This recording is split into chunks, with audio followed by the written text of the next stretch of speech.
Lijep pozdrav, moje ime je Lucijan. U današnjem videu pozabavit ćemo se sa trbušnim mišićima. Trbušni mišići zajedno sa ležnim mišićima zaduženi su da drže naš trup uspravnim.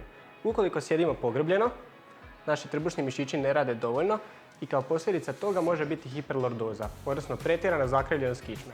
Danas ćemo prikazati 6 vježbi koje možete odraditi u uredu kako bi to spriječili. Prva vježba koju ćemo pokazati za trbušne mišiće, blagi raskoračni stav, stavimo ruke iza leđa i naginjemo se na jednu stranu. Na taj način istovremeno istežemo mišiće trupa i jačamo ih. Svaka strana 5 puta.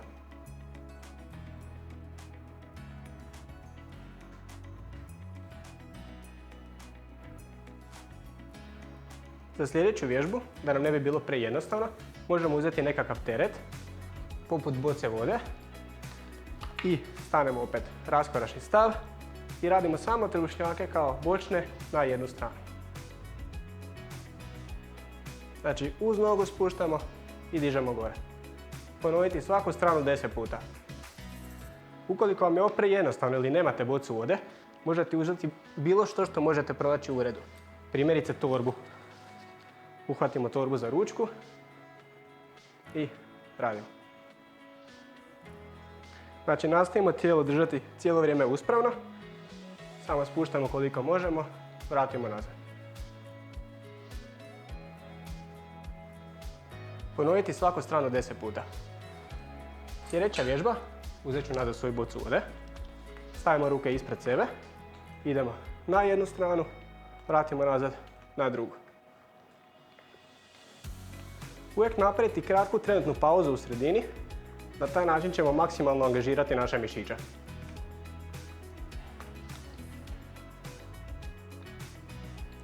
Leđa držati uspravno, zdjelicu podvučenu pod sebe.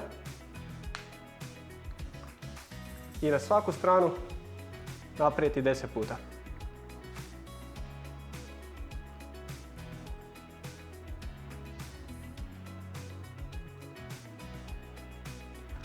Ukoliko ste umorni i ožedjeli, popijte malo vode.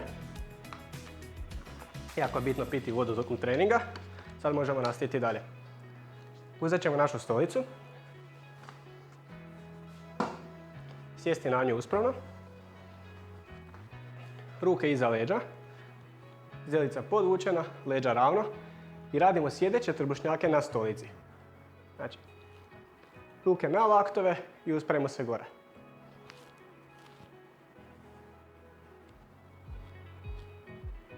Ponoviti 10 puta. Ukoliko želite dodati malo varijacija u svoje vježbanje, možete raditi i trbušnjake criss-cross. Tako da lakat spuštate na suprotno koljeno.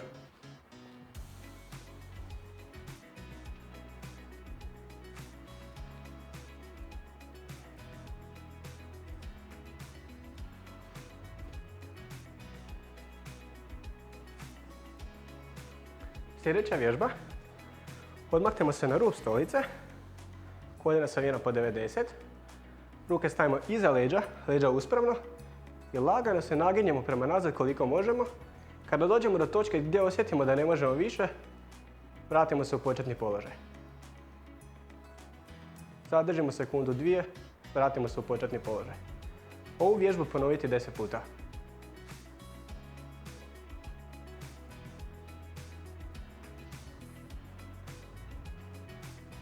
Znači idite samo onoliko koliko možete da leđa ostanu ravna i tijela.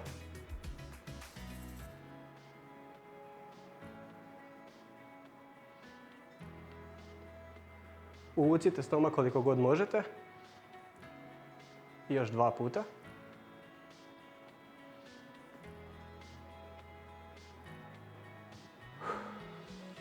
Mali predah. Posljednja vježba koju ćemo napraviti je plank na stolici. Udaljite se malo od stolice, oslonite se na nju, možete se osloniti na dlanove, zdjelicu podvući pod sebe i držimo 15 sekundi. Ukoliko vam je ovo preteško, možete se spustiti dolje na laktove.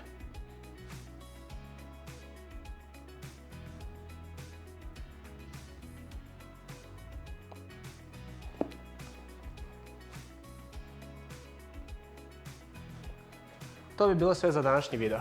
Zapamtite, vježbajte zdravo i ostanite zdravi.